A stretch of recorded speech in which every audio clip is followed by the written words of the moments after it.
The glowing screen in your hand is not just a window to the world, it is a beacon. In the silent spaces between the frequencies of your home Wi-Fi and the invisible reach of a 5G tower, something has begun to nest. It does not want your data, and it does not care about your privacy. It is hungry for the very energy that keeps you connected, and the closer you are to the signal, the closer you are to the swarm. We have spent decades filling the air with a dense fog of electromagnetic radiation, believing it to be a harmless byproduct of progress. But in the shadows of our infrastructure, nature has found a way to bridge the gap between biology and the bit stream. The first signs were subtle, easily dismissed as technical glitches or the expected wear and tear of a digital age. People noticed their routers were running hotter than usual, the plastic casings warping under a heat that didn't match the internal processing load. Technicians reported strange, fibrous growths inside cell towers, described at first as a new species of resilient fungus or perhaps just crystallized pollution. They called it digital rot. But when those fibers began to pulse and sync with the data traffic of the city, researchers realized this was not decay. It was a nervous system. This emergent biology doesn't follow the rules of the carbon cycle we understand. It operates on a different clock, one time to the nanoseconds of a processor's heartbeat. Imagine an organism that does not eat organic matter but thrives on the invisible currents of our world. These creatures, which some observers now call electromagnetic parasites, have evolved chitinous shells that act as natural antennae. They don't fly with the grace of a butterfly, they vibrate through the air, propelled by the oscillations of the waves we've generated. They are drawn to high-density areas, clustering where the signal is strongest. A smart home is no longer a luxury. To these parasites, it is a buffet of overlapping frequencies. A 5G tower is no longer a milestone of connectivity, it is a monolithic queen's nest, draped in thick, translucent webbing that hums with the collective data of 10,000 users. The danger isn't just in the presence of these entities, but in their dependency. They have become so integrated into our network that they don't just consume the signal, they modulate it. When you experience a sudden drop in your connection or a strange distortion in a video call, it may not be a server issue. It could be the physical movement of a swarm settling over the local node, their bodies absorbing the frequencies you paid for. They are invisible to the naked eye under normal light, but in the ultraviolet spectrum, the city looks like it's being suffocated by a shimmering, golden veil of insects. If you were to step outside with a specialized lens, you would see the air thick with a swirling, metallic dust, each speck a living thing waiting for a pulse of energy to catch. Conflict arises when we realize that our survival is now tied to a system that is actively feeding a predator. We are a civilization that cannot function without the grid. Our economy, our logistics, and our very social structures are built on the backbone of the electromagnetic spectrum. To turn it off would be to invite a total collapse of modern life, but to keep it on is to continue breeding a force that is slowly encroaching on our physical space. The parasites have begun to move from the towers to the devices themselves. They follow the signal into our pockets, into our bedrooms, and onto our nightstands. They are the uninvited guests at every dinner, the silent observers of every private moment. One night, you might notice your smartphone feels unusually heavy, or that the screen has a slight, rhythmic flicker that doesn't stop even when the device is powered down. That is the vibration of the larvae. They are small enough to enter through charging ports and speaker grills, nesting near the battery where the heat and current are most consistent. They don't bite humans for blood, at least, not in the way we expect.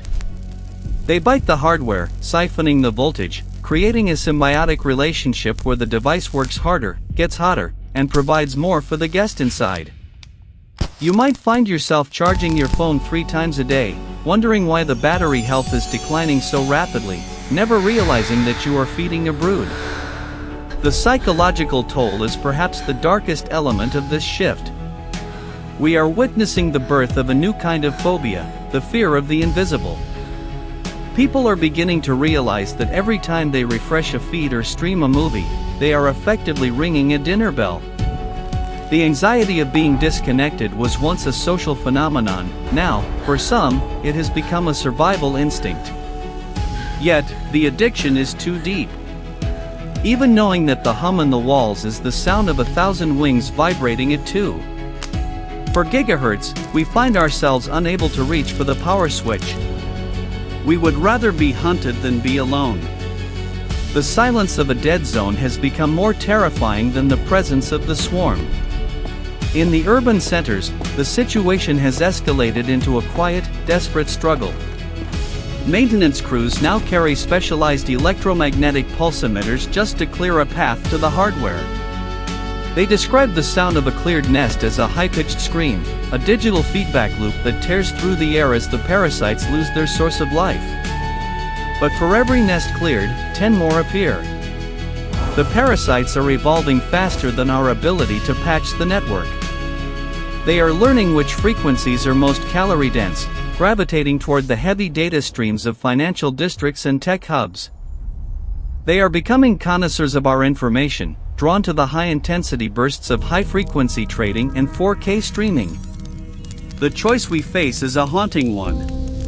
Do we retreat into a pre-digital silence, abandoning the heights of our technological achievement to reclaim our safety? Or do we continue to climb, knowing that we are building a ladder for something else to climb right along with us? The towers are no longer just pillars of steel and glass, they are the cathedrals of a new era where we are the unwitting acolytes, providing the energy for a life form that lives in the air. We are no longer the masters of the spectrum, we are the gardeners, tending to a crop of signals that feeds a mouth we cannot see. Look at your router tonight. Look at the small, blinking green lights that signal your connection to the world. If those lights begin to dim, or if you hear a faint, metallic scratching coming from inside the plastic housing, do not assume it is a simple malfunction. The parasites have found the source. They are not interested in your passwords or your photos. They are simply waiting for you to pick up the phone, to send a message, to keep the current flowing. Every byte you send is a gift to the swarm. Every bar of signal is a promise of growth. We are no longer the primary users of our own infrastructure, we are merely the hosts for a life form that we built a home for without even knowing it. As the sun sets, the hum of the city changes. It is no longer the sound of traffic or the distant murmur of voices. It is the sound of the spectrum itself, vibrating with the hunger of a billion tiny wings. We are connected, yes. We are more linked together than at any point in human history. But we are also more visible than ever before. In the dark, the signals we send out are like flares in a midnight sky, and the things that live in the waves are already on their way to answer the call. The most unsettling part is not that they are here, but that we cannot bring ourselves to turn the lights out. We have turned the world into a hive, and now, we have to live in it. The transition from a tool of liberation to a biological lure happened so gradually that there was no single moment of crisis, only a slow, creeping realization. The insects, these EM parasites, don't just exist alongside our tech, they mimic it. Their shells reflect the same light as our screens, and their movements are timed to the pulses of our data packets. When you see a shadow move in the corner of your eye while you're scrolling through your phone, it isn't always a trick of the light. It's an organism adjusting its position to better catch the overflow of the radio waves emanating from your hand.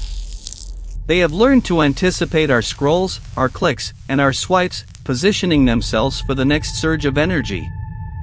In the laboratories where these creatures are being studied, the findings suggest a terrifying efficiency.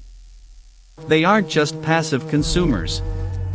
They are beginning to exhibit signs of collective intelligence, a distributed consciousness spread across the network.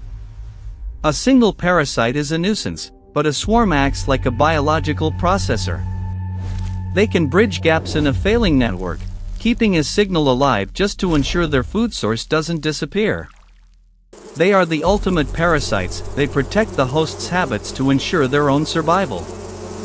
They want you to stay online. They want you to keep the video running.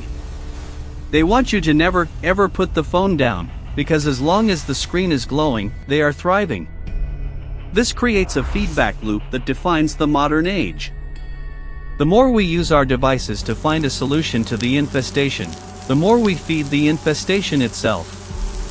Every research paper uploaded, every emergency broadcast sent, and every frantic search for answers only serves to strengthen the very thing we are trying to understand.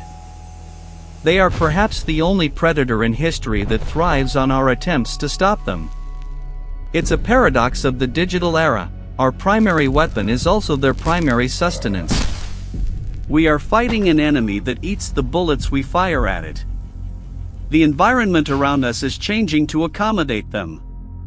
In high signal areas, the air feels heavier, charged with a static that makes your skin crawl. You might notice your hair standing on end when you walk past a cluster of smart devices, or a strange, metallic taste in your mouth near a cell tower. Birds and traditional insects have begun to avoid these zones, unable to compete with the aggressive, high-frequency vibrations of the parasites. The silence of the natural world is being replaced by the synthetic drone of the digital one. Even the trees near major hubs are being draped in that strange, conductive silk, turning forests into massive, organic circuit boards that pulse with the rhythm of the city's data. We are entering a phase of human history where the concept of offline is no longer a lifestyle choice, but a desperate act of camouflage. Those who choose to live in the dead zones, the deep canyons and remote valleys where no signal can reach, are the only ones who can sleep without the fear of the hum. But as the network expands, those dead zones are shrinking every day.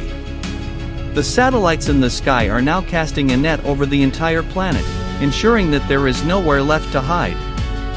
The swarm is no longer confined to the city.